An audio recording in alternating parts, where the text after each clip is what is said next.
आपके मारे जड़ा जा रहा हूं, क्योंकि आपके आंसू वीरों की खान, भक्तों की खान, वीरों की खान और भक्तों की खान, उस मां को मैं 100 बार नमन करता हूं। क्योंकि आप किसी भी का नाम अगर किसी महापुरुष का लेते हैं, वो महापुरुष कहां से आया? किसी मां से आया, और ऐसी संस्कार मां से आया। क्योंकि सबसे ऊंची बात है जिसे हम भूल जाते हैं।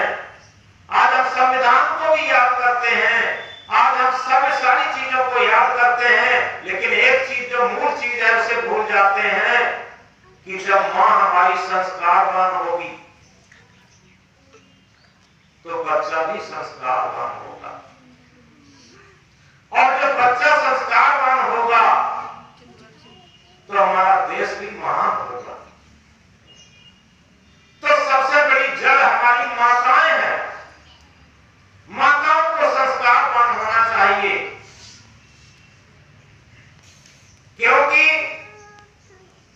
देखकर मत रीझना ऊपर की सफाई पर, देखकर मत रीझना ऊपर की सफाई पर, वर्ग सोने का लगा है गोबर की मिठाई पर। हम थोड़ा याद करें अपने गौरव को, उन वीरांगनाओं को जिन्होंने हंसते हंसते अपने जीवन को बलिदान कर दिया। चाहे वो लक्ष्मीबाई हो, चाहे वो अवंतीबाई हो, चाहे वो झलकारी हो, ये वीरांगनाएं जिन्हें भुलाया नहीं जा सकता।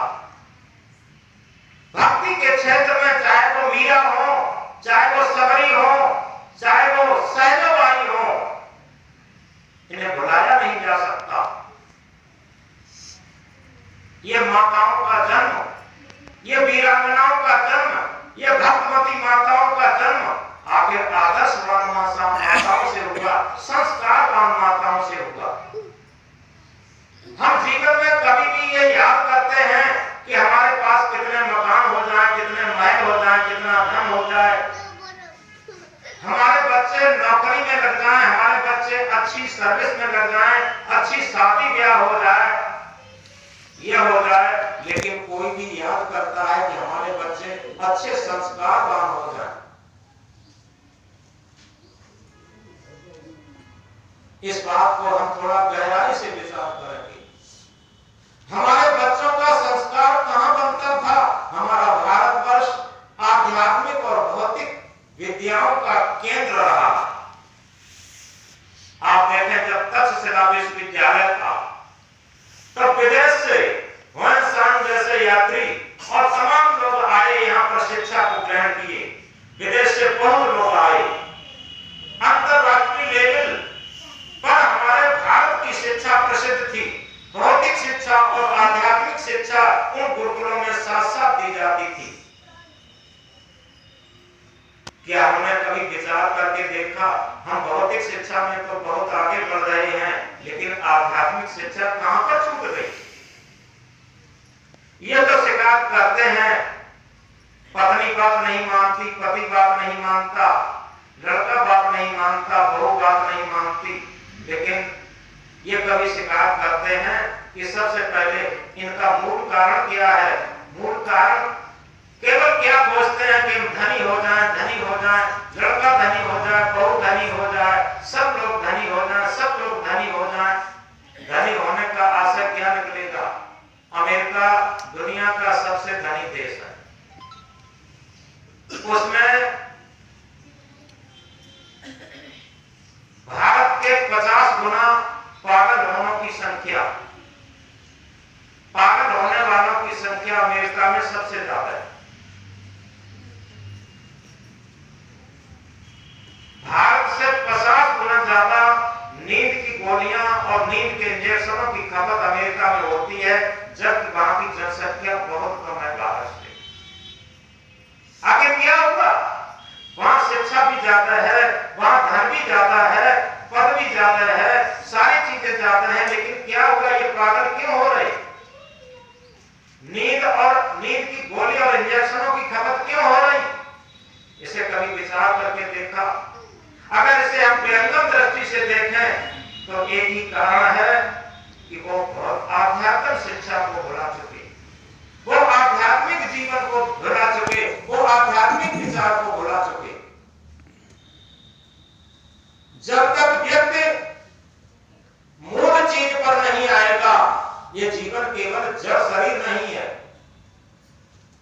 क्यों नहीं विचार करते इसे हम?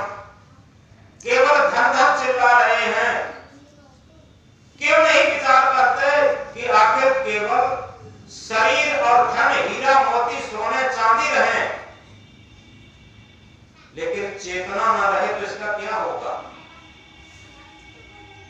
कभी कभी हम कहा करते हैं कि एक ब्लैक बोर्ड पर एक इकाई लिखो और एक इकाई लिख करके एक जीरो लगा दो, 10 हो गया। एक जीरो और बढ़ा दो, 100 हो गया। एक जीरो लगाते जाए 10 गुना बढ़ता जाएगा। गिनती गिनने में आएगी 10, 100, 1000, 10,000, लाख, 10 लाख, करोड़, 10 करोड़, अरब 10 अरब, खरब 10 खरब, मील 10 मील, पदम 10 पदम, संख 10 संख। यानी जहां तक हम गिनती गिनना जानते हैं, जीरो लगाते जाएंगे, गिनती को बढ़ाते जाएंगे, लेकिन उसी ब्लैक बोर्ड पर एक इकाई को अगर हम बिगाड़ देते हैं, अब किसी से कहा जाए पढ़ो, अब क्या पढ़ेंगे? केवल यह कह सकेंगे कि 0 0 0 0 बस, और कुछ नहीं कह सकेंगे, कुछ भी पढ़ने में नहीं आएगा। क्या हुआ? एक इकाई को बिगाड़ दिया। ऐसे ही आवर्त पूरे संसार के ब्लैक बोर्ड पर हमने एक इकाई को बिल्कुल उसे कोई महत्व नहीं दिया। एक इकाई क्या है? आत्मा। अगर पूरे विश्व के ब्लैक बोर्ड से आत्मा को निकाल लिया जाए, ये सत्य आत्मा ही एक इकाई है।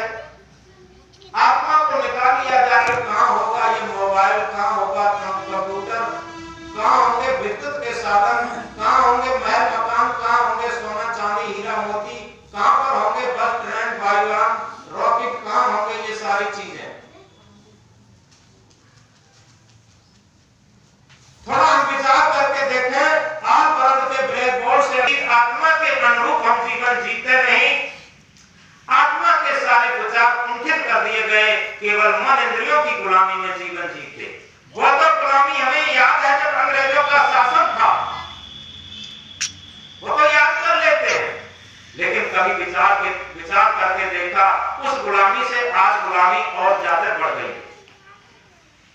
क्योंकि जितना हम मन इंद्रियों के गुलामी में होते जाएंगे, चमड़ी के गुलाम हो जाएंगे, दमड़ी के गुलाम होते जाएंगे, क्या गुलामी घट रही है? क्या स्वतंत्रता बढ़ रही है? इसे हम थोड़ा विचार करके तो देखें। उस समय से आज गुलामी और ज्यादा बढ़ रही है। उस समय तो ये भी तो हुआ था कि सारा भारत देश, सारा बच्चा बच्चा, सारी महिलाएं, सारी माताएं, सारी बेटियां एक तरीके से कुर्बान होने के लिए तैयार थी। आज आप देखते हैं हमारे देश की जासूसी कहां से जाती? हमारे देश से बाहर जा रही, धन के पीछे, इस दमड़ी के पीछे। तो केवल हम क्यों समझ रहे हैं कि धन ही सब कुछ है, दमड़ी ही सब कुछ है, चमड़ी ही सब कुछ है? ये चमड़ी दमड़ी ये सब कुछ नहीं है। पहले एक कहावत थी, धन यदि गया कुछ नहीं गया, धन यदि गया कुछ नहीं गया, स्वास्थ्य गए कुछ जाता है, सदाचार यदि गया मनुष्य का सब कुछ ही लुट जाता है। लेकिन अब चाहे जीवन जाए और चाहे सदाचार जाए, कोई चिंता नहीं, लेकिन दमड़ी रहना चाहिए, धन रहना चाहिए, बस। तो क्यों नहीं हम याद करते हैं उस समय से आज अधिक गुलाम होते चले जा रहे। मन इंद्रियों की गुलामी में जो जीवन कट रहा है, देखो पहले गुरु